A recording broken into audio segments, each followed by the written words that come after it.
రాంప్రసాద్ గారు, మనిషి ఎక్కువగా భయపడేది అప్పు అని విన్నాను. ఇది కరెక్టేనా? భయం ఉంటే అప్పు ఎందుకు అవుతుంది సార్? భయం లేకనే అప్పు అవుతుంది. సో, భయం లేక అప్పు అంటారు. అయితే చాలామంది ఆ రోజుకి ఆ రోజు వాళ్ళకి ఉన్న అవసరాల కోసమో, లేదంటే వాళ్ళు ఉన్న ఆ బలహీన క్షణంలోనో తెలిసిన వాళ్ళ దగ్గర నుంచో, బంధువుల దగ్గర నుంచో, ఎదురింటి వాళ్ళ దగ్గర నుంచో, పక్కింటి వాళ్ళ దగ్గర నుంచో, లేదంటే బ్యాంకుల నుంచో ఆ రోజుకి ఆ రోజు వాళ్ళ అవసరాలను తీర్చుకోవడానికి అప్పులు చేసేస్తుంటారు. ఆ తర్వాత మళ్ళా ఆ అప్పుల్ని తీర్చడానికి ఇంకో 10 మంది దగ్గర అప్పులు చేస్తుంటారు. అసలు ఈ అప్పుల బాధల నుంచి ఏ విధంగా తప్పించుకోవాలంటారు చెప్పండి ఫస్ట్? సార్ అప్పు అదొక నిప్పు లాంటిది. అప్పు నిప్పు. అది పెరుగుతూ పోద్ది. ప్రాసెస్ చాలా బాగుంది. నిప్పు, అప్పే నిప్పు, నిప్పే ముప్పు, ముప్పు. పట్టుకుంటే కాలిపోవడమే. సో అలా అని అప్పేం బ్యాడ్ కాదండి. అప్పు లేని వాళ్ళు చాలా తక్కువ మంది ఉంటారు. ఓకే, అప్పేం తప్పు కాదు, కానీ ఆ అప్పుని ఏ స్థాయి వరకు చేస్తున్నారు? స్థాయి మించిన అప్పు అని ఎప్పుడు తెలుస్తుంది అంటే, అప్పు తీర్చడానికి ఇంకొక అప్పు చేశారనుకోండి, then you are in trouble. అప్పు తీర్చడానికి ఇంకొక అప్పు, ఇంకా అది పెద్ద తప్పు. అక్కడ అది దట్ ఈస్ ఇండికేషన్. ఇంకా అది ఇంకో పెద్ద తప్పు. అది తప్పే, కానీ ఇంకా ఆప్షన్ ఉండదు కదా. That is indication. మీరు రెడ్ జోన్లోకి వచ్చారని చెప్పేస్తుంది అది. ఇంకా చాలా మంచి ప్రాసెస్ ఉపయోగిస్తున్నారు. అప్పు నిప్పు తప్పు. అలా కాదండి, విషయం అర్థం అవ్వాలి అంతే. ఇప్పుడు అప్పుల్లో మంచి చెడ్డ అప్పులు ఉన్నా సార్ మాట్లాడాం, కానీ అప్పులైనా సర్వసహజం సార్. అందరికీ అప్పులు ఉంటాయి. చిన్న అప్పులు చేస్తేనేమో మీరు ఇబ్బంది పడతారు, పెద్ద పెద్ద అప్పులు చేస్తే ఇచ్చినోడు ఇబ్బంది పడతారు. కానీ ఈసారి వీళ్ళు ఎలా తీసుకుంటారని, ఇప్పుడు చిన్న అప్పులకే చాలా కుమిలిపోయి ఆరోగ్యం పాడు చేసుకుంటారు. ఓకే, అంటే ఆదాయం పెరుగుతున్న వరకు అప్పులున్నా మేనేజ్ అవుతుంది సార్. ఈ అప్పులు పెరిగి ఆదాయం తగ్గినప్పుడు, ఆదాయం సరిపడినప్పుడే అసలైన ప్రాబ్లం స్టార్ట్ అవుతుంది. అప్పులు తీర్చడానికి సరిపడా ఆదాయం మన దగ్గర లేనప్పుడు. సో అన్నిటికీ మూలం ఆదాయం సార్. ఆదాయం కనుక పెంచుకోగలిగితే అప్పులు ఇబ్బంది కాదు, కానీ చెప్పినంత సులువు కాదు ఆదాయాన్ని పెంచుకోవడం. అదే సులువు అయితే అప్పు ఎందుకు అవుతుంది? అప్పులు పెంచుకోవడం ఈజీ, కానీ ఆదాయం పెంచుకోవడం కష్టం. సో ఎప్పుడు కూడా ప్రిఫరబుల్లీ అప్పులు మొదటిగా బ్యాంకర్ నుంచే తీసుకోవాలి, బయట నుంచి తీసుకోకూడదు. అంటే సాలరీడ్ పీపుల్కి అది పాసిబుల్, అందరికీ పాసిబుల్ కాదు, సో అందరికీ వర్తించదు. సాలరీడ్ వ్యక్తి అయితే బ్యాంక్ నుంచే తీసుకోవాలి. ఎందుకంటే బ్యాంక్ కూడా చెప్తాడు ఇది నీ ఎలిజిబిలిటీ ఇంతకు మించి అవునని, అది యాక్చువల్ ఎలిజిబిలిటీ. కానీ మనకు తెలివి ఎక్కువ ఉండి ఆడు చెప్పినప్పుడు కూడా ఇంకో బ్యాంక్లో లాగేస్తాం, ఏదో ఒక విధంగా నాన్ బ్యాంకింగ్ ఫైనాన్స్ కంపెనీలోనూ ఏదో ఒక ఇన్స్టిట్యూట్లో లాగేస్తాం. అదే ఇండికేషన్ యాక్చువల్గా. బ్యాంకర్ మీకు ఎంతవరకు హ్యాపీగా చేస్తున్నా అంతవరకు మీ ఎలిజిబిలిటీ, మీరు మేనేజ్ చేయగలరు. దాని బియాండ్ వెళ్ళినప్పుడే ప్రాబ్లం. ఓకే, అవసరాలకు అప్పులు చేస్తున్నారా, అత్యవసరాలకు చేస్తున్నారా, లేకపోతే ఇంకా లగ్జరీస్ గురించి చేస్తున్నారా అనేది విషయం. చేయొచ్చు, కానీ మీకు రీపేయింగ్ కెపాసిటీ ఉండాలి. అది లేనప్పుడు ఏం చేయాలి? లేనప్పుడు ఏం చేయాలంటే ఎక్కువగా మోటివేషనల్ స్పీచ్లు వింటారు. ధైర్యంగా ఉండాలి, అది ఉండాలి, ఇది ఉండాలి, లేదంటే కాదు మసాలా దినుసులు పాకెట్లో పెట్టుకోవాలి, బిర్యానీ మసాలా పెట్టుకోండి, ఇవి కాదు. సో ఒక బాధ్యత గల వ్యక్తిగా నీ అప్పులు ఉంటే అది నీ ఆరోగ్యం మీద ప్రభావం చూపకుండా ఉండాలి. ఫస్ట్ అబ్స్కాండింగ్, అప్పుల నుంచి తప్పించుకోవడం అనేది ఉండకూడదు, వాటిని ఫేస్ చేయాలి. మీకు అప్పిచ్చిన వ్యక్తిని కానీ ఇన్స్టిట్యూట్ని కానీ కన్సల్ట్ అయ్యి సాధ్యమైనంత వరకు ఒక ఒప్పందం ప్రకారం నెమ్మదిగానే తీర్చే ప్రయత్నం చేయాలి. ఖచ్చితంగా తీర్చే ప్రయత్నం చేయాలి. అది తీర్చలేని పరిస్థితి వస్తే ఇక్కడే ఇబ్బంది. అప్పు ఉంటుంది, ఆస్తి ఉంటుంది, కానీ ఆస్తి మీద అమితమైన ప్రేమ ఉంటుంది. ఈ ఆస్తి ఎంతలో పెరుగుతుంది అనేది ఎప్పుడు ఆలోచించరు. ఈ అప్పు మాత్రం చాలా ఫాస్ట్గా పెరుగుతుంది, అప్పు ఎక్కువ పెరుగుతుంది. అయినా సరే ఈ ఆస్తిని తీసి అప్పు తీర్చమంటే చాలా కష్టంగా ఉంటుంది జనాలకి. నో నా ప్రెస్టేజ్ పోతుంది అంటాడు, కానీ అప్పులుంటే పోదా ప్రెస్టేజ్? అప్పులుంటే పరపతి పోతాయి సార్. అప్పులుంటే ఇంకా సొసైటీలో పరపతి ఉండదు. ఓకే, సో అయితే దీన్ని ఎలా ట్యాకిల్ చేయాలి? ఫస్ట్ అప్పు తీర్చడానికి అప్పు చేస్తున్నారంటే మీరు పెద్ద ప్రాబ్లం ఉన్నారు. హెల్త్ పాడైపోద్ది. ఫస్ట్ అందరూ అప్పే చూస్తున్నారు, వాడు హెల్త్ ఎవడు చూస్తున్నాడు? ఇది సోలో బ్రెడ్ విన్నర్, ఫ్యామిలీ మొత్తాన్ని పోషించే వ్యక్తి. ఆయన అప్పులైన టెన్షన్లోకి వెళ్ళిపోతే ఆయన హెల్త్గా ఉన్నైతే ఇంకెవడు చూస్తాడు ఫ్యామిలీని? సో అది మీ ఆరోగ్యం దాకా రాకుండా చూసుకోవాలి. ఓకే, ఇది ఎట్లా చెప్పినా అర్థమవుతుంది. కొన్ని అందరు ఇన్కమ్ పెంచుకోండి, వేరే పని చేయండి, సెకండ్స్, ఇవన్నీ అంత ఈజీ, చెప్పినంత ఈజీగా అయ్యే కావుగా. ఏదైతే ఎందుకు ఆయన అంత బాధపడితే వెళ్ళి చేస్తారుగా, అందరు రెడీ సార్. ఇందాక చెప్పినట్టు అప్పులు పెంచుకోవడం ఎక్కువ ఈజీ, కానీ దాన్ని తగ్గించుకునే మార్గం చాలా కష్టమైన పని. అయితే ప్రాక్టికల్గా ఒక కేసు చెప్తాను నేను మీకు. విత్ దిస్ అర్థమవుతుంది. ఇప్పుడు మనం ఎన్ని చెప్పినా అవన్నీ చెప్పడం సులువు, ఆశించడం కష్టం కాబట్టి, కష్టంగా ఉన్నా ఆశించాల్సిన ఒక దాని గురించి ఒక జరిగిన విషయం చెప్తాను. కొద్ది నెలల క్రితం ఒక ఆమె అప్రోచ్ అయ్యారు. ఆమె అప్పుల్లో ఉన్నారు. అప్పులు ఎందుకైనాయి అంటే, అప్పులు ఆమె తినడానికి చేయలేదు పాపం. ఆమె ఒక చిట్టి ఆర్గనైజర్, చిట్టీలు నడిపిస్తారు ఒక మండల్ హెడ్ క్వార్టర్లో. ఓకే, ఏమైంది, కోవిడ్ టైంలో ప్రాబ్లం అయిపోయింది. చిట్టీలు వేయలేక నార్మల్గా మనం ఎప్పుడు చిట్టి వేసిన వాళ్ళు మోసం చేస్తారు అనుకుంటాం కదా, లేదు, రివర్స్ కూడా జరుగుతుంది కొన్నిసార్లు. చిట్టి వేసిన వాళ్ళు మోసపోతారు. ఎలా మోసపోతారంటే, చిట్టి వేసిన వాళ్ళు కనుక మనం మోసం చేస్తే మనం 100 మందికి చెప్పుకోవచ్చు వాడు మోసం చేశాడని. కానీ చిట్టి తీసుకున్న వాళ్ళు మోసం చేస్తే చిట్టి వేసినట్టు చెప్పడు. చెప్తే వాడి మీద నమ్మకం పోద్ది, మిగిలిన వాళ్ళు కూడా ప్రెజర్ పెడతారు, నాకు ఇచ్చే డబ్బులని. ఆర్గనైజర్ మీద ప్రెజర్ పెడతారు. 2-3 డిఫాల్ట్ చేశారు, ఏం కష్టాల్లో ఉందంటే భయం కదా, రేపు ఏమైద్దో అని లాగేస్తారు. అందుకని తెలవకుండా మేనేజ్ చేసింది ఆమె. మల్టిపుల్ చిట్స్ నడుపుతూ చాలామంది డిఫాల్ట్ అయ్యారు, కొంతమంది డెత్లు అయిపోయినాయి. పాపం ఆమె బ్యాడ్ లక్ అయినా డెత్ అయిన వాళ్ళు 2-3 చిట్లు వాడుకున్న వాళ్ళు ఉన్నారు. అట్లా ఇబ్బంది అయిపోతే చివరి దాకా లాగింది. ఇంకా లాస్ట్లో ఒక 22 లక్షల రూపాయల వరకు అప్పు చేసింది. అక్షరాల 22 లక్షల రూపాయలు ఆమె అప్పు తేవాల్సి వచ్చింది. అది కూడా భారీ వడ్డీతో. బయట అంటే ఎట్లా ఉంటుంది, ఎంప్లాయ్ కంటే వస్తుంది కానీ రాదు కదా.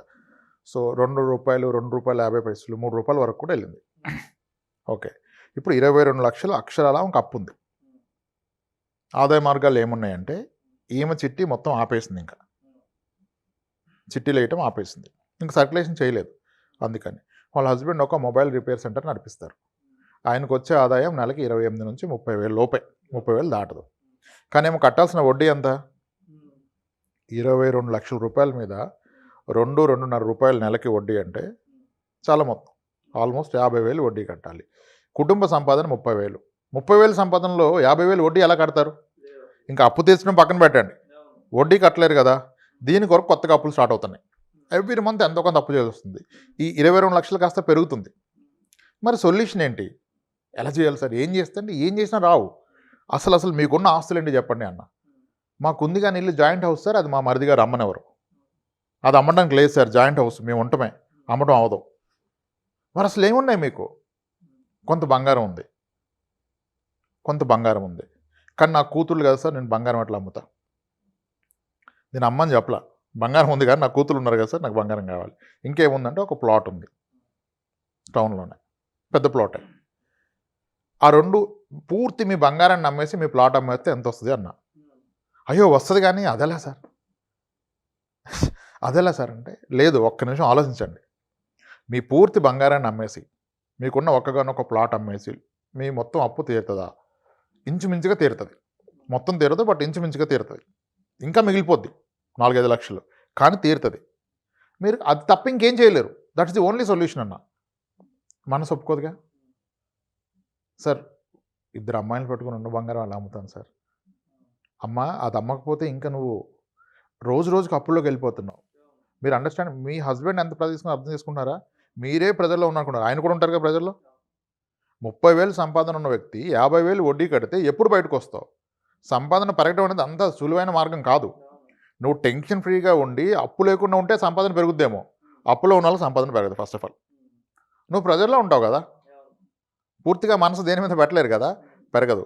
ఫస్ట్ ఏంటంటే, అప్పు ఉంటే మీరు నెగిటివ్లో ఉన్నట్టు. వీలు పడితే ముందు జీరోకి వచ్చేయండి. అప్పు ఉన్నోళ్ళు ఆస్తులు ఉంచుకోండి, అర్హులు కాదు సార్. సొసైటీలో ప్రెస్టేజ్, నాకు ఇది ఉండాలి, అప్పులు ఉంటే వడ్డీ కడతాను, అయినా నా ఆస్తి కావాలి అంటే తప్పండి అది. మీరు అవసరమైతే మొత్తం అమ్మి జీరో చేయండి. You start your journey from zero. వాళ్ళ నెలవారీ ఖర్చులు 18,000, 30,000 ఆ షాప్ ఆయన నడుపుతున్నారు కదా, హ్యాపీగా బ్రతకొచ్చు జీరోలో ఉన్నా. నెమ్మదిగా ప్లాన్ చేసుకోండి, మళ్ళీ కూడబెట్టుకోండి, కొనుక్కోండి. కానీ మీరు ఈ రోజు కాకపోయినా ఒకరోజు యువర్ ఫోర్స్ టు సెల్, ఈ 2 అమ్మాల్సి వస్తుంది. కానీ అప్పుడు అప్పు మొత్తం తీరదు మీది. ఎందుకంటే మీరు కొత్తగా అప్పు చేస్తున్నారే ఎవ్రీ మంత్. 1 ఇయర్ పోతే మీ అప్పు 22 లక్షలు ఆల్రెడీ 24-25కి వచ్చింది కొత్త అప్పుల వలన. ఇంకొక 1 ఇయర్ పోతే 30 లక్షలు ఉంటుంది. 30 లక్షల మీద వడ్డీ 70,000 అవుద్ది. మీ సంపాదన 30,000 ఉంటుంది. 30,000 సంపాదనతో 70,000 వడ్డీ ఎలా కడతారు మీరు? కట్టలేరు. Not possible at all. దేవుడు ఏమన్నా చేయాలి, ఇవన్నీ అయ్యే మాటలు కాదు. ఇంకేమన్నా కష్టపడతాను నేను, సారీ బిజినెస్ చేస్తా అంటారు ఆమె. చేస్తే అవుద్దా సార్ అంటే, దానికి డబ్బులు ఎక్కడి, మళ్ళీ అప్పే. ముందు అది వర్కౌట్ అవుద్దని ఎవరు చెప్పారు మీకు? అదే సార్ చూస్తున్న వీడియోలు, అవుతుంది అనుకుంటే అవతల చెప్పినంత సులువుగా అవ్వ పనులు. సులువుగా అయ్యే పని ఒకటే, నీ చేతిలో ఉన్న ఆస్తి అమ్ముకొని అప్పు తీర్చి జీరోలో జర్నీ స్టార్ట్ చేయండి. ఎవరైనా అప్పులకు ఒకటే సొల్యూషన్. లేదా అప్పులున్న అప్పులన్నీ, అంటే సింపుల్గా చెప్పేది, అంటే ఫైనాన్షియల్గా చెప్పాలంటే అప్పులను లిస్ట్ అవుట్ చేసుకోండి, ఎక్కువ వడ్డీ ఉన్నాయి ముందు చేసేయండి. అసలు డబ్బులు ఎక్కడ ఎక్కువ ఉన్నా తక్కువ ఉన్నా తీర్చడానికి లేనప్పుడు ఇది. లేదంటే డెట్ రీకన్సల్టేషన్ చేసుకోవాలి. అంటే ఇప్పుడు ఒక వ్యక్తి నిజంగా ప్రైవేట్ సెక్టార్లో పనిచేస్తూ, ఓకే, బయట లోన్స్ ఉన్నాయి, హోమ్ లోన్ ఉంది, పర్సనల్ లోన్స్ ఉన్నాయి, ఇలా ఉన్నప్పుడు ఆయనకు ఒక వెసులుబాటు ఏంటంటే, బయట లోన్స్ కనపడవు కనుక అవకాశం ఉంటే మీ హోమ్ లోన్ మీద టాపప్ తీసుకోండి, ఆ టాపప్తో పర్సనల్ లోన్కి వచ్చేయండి. అంటే మీ మంత్లీ బడ్డెని తగ్గించుకోండి, అప్పేం తగ్గదు.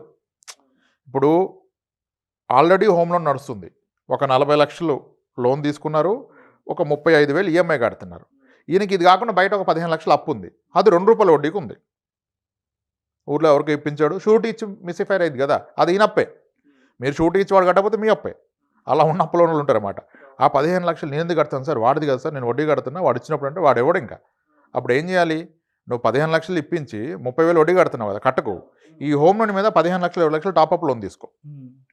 ఎందుకు, హోమ్ లోన్ అనేది నీకు 15 years ఇస్తారు, 9% టాపప్ లోన్, ఎడిషన్ లోన్, 9% వడ్డీ వేసుకున్న లక్షకి ₹1000 పడుతుంది నెలకి.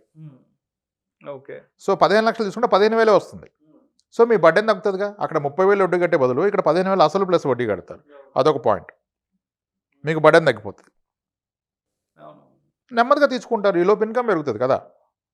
కానీ నేను ఇది లాంగ్ టర్మ్ పెట్టుకోను సార్ అంటారు అందరూ. అసలు సైకలాజికల్ లాంగ్ టర్మ్ పెట్టుకోనంటమే ప్రాబ్లం. లాంగ్ టర్మ్ ఉన్న ఈఎంఐ తక్కువ ఉంటే ప్రాబ్లం లేదు కదా, షార్ట్ టర్మ్ అంటే ఈఎంఐ ఎక్కువ, బడ్డెన్ ఎక్కువ ఉంటే ప్రాబ్లం. లాంగ్ టర్మ్లో ఇన్కమ్ పెరుగుతుంది, ఆదాయ మార్గాలు చూసుకోవచ్చు. సో అప్పులు ఎక్కువగా ఉన్నప్పుడు లిస్ట్ అవుట్ చేసుకొని ఎక్కువ వడ్డీ ముందు తీర్చాలి. చాలామంది తక్కువ అప్పు ఉన్నాయి ముందు, అంటే బ్యాలెన్స్ తక్కువ పెండింగ్ ఉన్నది తీద్దాం, అలా కాదు. తక్కువ ఎక్కువ అనేది వడ్డీ చూడాలి. 3 లక్షల అప్పు ఉంది, ఇది 6 ఉంది కదా, 6 లక్షలు కష్టం, 2 లక్షలు ముందు తీర్చాను కాదు, వడ్డీ ఎక్కువ ఉన్నదాన్ని ముందు తీర్చండి. మీకు అవకాశం ఉంటే తక్కువ వడ్డీలో అప్పు తెచ్చి ఎక్కువ వడ్డీని తీర్చండి, తక్కువ వడ్డీకి అప్పు తీసుకుంటే తప్పలేదు. బట్ ఓవరాల్గా ఎప్పుడు కూడా మీ అప్పులు కట్టగా మీ దగ్గర కాస్త మనీ ఉండే విధంగా చూసుకోండి. ఇంకొక పెద్ద తప్పు, అప్పులు ఉండి కూడా నేను ఇన్వెస్ట్మెంట్స్ అంటే అది బుద్ధి తక్కువ పని. అప్పులు ఉన్నవాడు ఇన్వెస్ట్మెంట్స్కి అర్హుడు కాదు. అప్పులు ఉంటే ముందుగా చూసుకోవాల్సింది ఒక హెల్త్ ఇన్సూరెన్స్, టర్మ్ ఇన్సూరెన్స్, రెండే. అవే, ఇంకేమీ లేవు. హెల్త్ ఇన్సూరెన్స్ ఉందా, టర్మ్ ఇన్సూరెన్స్, ఇంకెటువంటి ఇన్వెస్ట్మెంట్ చేయకు, అన్నీ ఆపేసి ఉన్నది తీసి అప్పులు తీర్చుకో. ఎందుకంటే మనం పెడుతున్న ఇన్వెస్ట్మెంట్లన్నీ వచ్చే రిటర్న్స్ ఏమో 5%, 6%, మా అంటే 10%. ఈవెన్ మ్యూచువల్ ఫండ్ అయినా 10-12.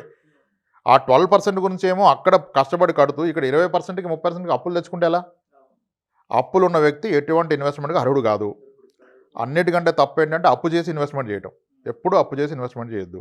అప్పు ఉంటే ఇన్వెస్ట్మెంట్ లాభం ముందు అప్పు తెచ్చండి, తర్వాత ఇన్వెస్ట్మెంట్ చేయండి. మనం ఇంతకుముందు చెప్పిన దాంట్లో అంటే కొన్ని మంచి అప్పులు, హోమ్ లోన్ ఉంది, దాన్ని తీర్చొద్దని చెప్పాంగా. తక్కువ ఇంట్రెస్ట్, తక్కువ బడ్డెన్, దాన్ని ఉంచుకోండి. కానీ ఎక్కువ ఇంట్రెస్ట్ వచ్చిన అప్పులు మాత్రం అవసరమైతే ఆస్తులు అమ్మి తీర్చండి, ఇన్వెస్ట్మెంట్లు ఆపి మరీ తీర్చండి. కానీ ఇన్వెస్ట్మెంట్ అప్పే అంటారు. ఇప్పుడు క్రెడిట్ కార్డు మీద ఏమో పెండింగ్ కడతాడు సార్ 30%, బట్ 6% వచ్చే ఇన్సూరెన్స్ పాలసీలు మాత్రం డిసిప్లిన్ కడతాడు. క్రెడిట్ కార్డు స్వైప్ చేసి దానికి వడ్డీ కడతాడు 30%. అసలు అర్థం లేదు కదా. 6% వడ్డీ వచ్చేదాన్ని కట్టడం కొరకు ఇంట్లో తిడతారు కదా పాలసీ కట్టలేకపోతే. అందుకని నేను క్రెడిట్ కార్డు స్వైప్ చేసి 30% వడ్డీకి తీసుకొచ్చి 6% కడతాడు. అది రాంగ్. సో అప్పులు తీర్చాకే జర్నీ స్టార్ట్ చేయాలి. Try to come to zero first. అప్పులు ఉంటే ఆస్తులు అమ్ముకొని జీరోకి రండి, జీరో నుంచి జర్నీ స్టార్ట్ చేయండి. ఇక్కడ నుంచి అప్పులు లేకుండా జాగ్రత్త తీసుకోండి. అంతేగాని ఉన్న అప్పులు తీర్చడానికి ఇంకా మరికొన్ని అప్పులు చేస్తూ పోతే ఇంకా చివరికి మిగిలేదు. తీర్చడానికి ఇంకొక అప్పు అంటే మంటలో పెట్రోల్ పోసినట్టే, మీరు మంటలో పెట్రోల్ పోసుకున్నట్టే ఇంకా. Thank you sir, thank you so much Ram Prasad గారు.